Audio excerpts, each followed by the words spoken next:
সুপ্ৰভাত সুমনৰ আৰু এটা নতুন খণ্ডলৈ আপোনাক স্বাগতম জনালোঁ। দিনটোৰ বহুকেইটা উল্লেখনীয় তাৎপৰ্য সম্বলিত দিশেৰে এই অনুষ্ঠান কেৱল আপোনাৰ বাবে। আজি 23 জুন 2020 বছৰটোৰ 175 সংখ্যক দিন আৰু 191টা দিন বাকী আছে 2020 বৰ্ষটিৰ। আজি ইণ্টাৰনেশ্যনেল অলিম্পিক ডে একেদৰে উদযাপন কৰা হয় ইণ্টাৰনেশ্যনেল উইড'জ ডে হিচাপে আৰু ইউএনছ পাব্লিক ছাৰ্ভিচ ডে হিচাপেও 23 জুনৰ দিনটো উদযাপন কৰা হয়। 930 খ্ৰীষ্টাব্দৰ আজিৰ দিনটোতে বিশ্বৰ আটাইতকৈ পুৰণি সংসদ আইচলেণ্ড পাৰ্লিয়ামেণ্টৰ জন্ম হৈছিল 930 খ্ৰীষ্টাব্দত। 1724 চনৰ আজিৰ দিনটোতে তুৰ্কী আৰু ৰাছিয়াৰ মাজত কনষ্টাণ্টিনোপল চুক্তি স্বাক্ষৰিত হৈছিল।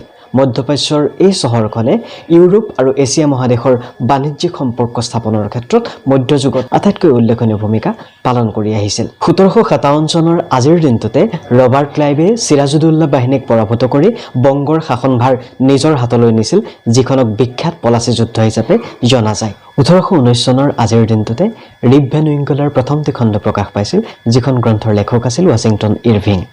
1926 চনৰ আজিৰ দিনটোতে ৱেষ্ট ইণ্ডিজে প্ৰথমখন টেষ্ট মেচ খেলিছিল লৰ্ডছত। 1985 চনৰ আজিৰ দিনটোতে আয়াৰলেণ্ডৰ ওচৰত হোৱা এক শোকাবহ বিমান দুৰ্ঘটনাত এয়াৰ ইণ্ডিয়াৰ বোয়িং 747 শীৰ্ষক বিমানখনত হোৱা বোমা বিস্ফোৰণৰ ফলত 329 গৰাকী যাত্ৰীয়ে প্ৰাণ হেৰুৱাব লগা হৈছিল।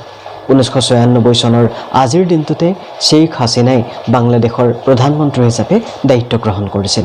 2016 চনৰ আজিৰ দিনটোতে গ্ৰেট ব্ৰিটেইন বা ইউনাইটেড কিংডমে ইউৰোপীয়ান ইউনিয়নৰ পৰা অব্যাহতি লোৱাৰ ঘোষণা কৰিছিল বা অব্যাহতি লোৱাৰ সপক্ষে ভোটদান কৰিছিল।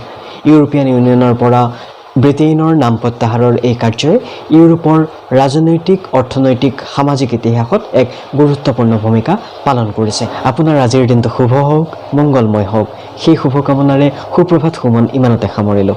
যদি আমাৰ এই ভিডিঅ'টো ভাল পাইছে তেনেহ'লে লাইক, কমেণ্ট কৰিবলৈ নাপাহৰিব। বন্ধুবৰ্গৰ সৈতে যিমান পাৰে এই ভিডিঅ'টো শ্বেয়াৰ কৰিব আৰু যদি আমাৰ চেনেলটোলৈ নতুনকৈ আহিছে তেনেহ'লে চেনেলটো ছাবস্ক্ৰাইব কৰি আমাক আগবাঢ়ি যোৱাত প্ৰেৰণা যোগাব। ধন্যবাদ।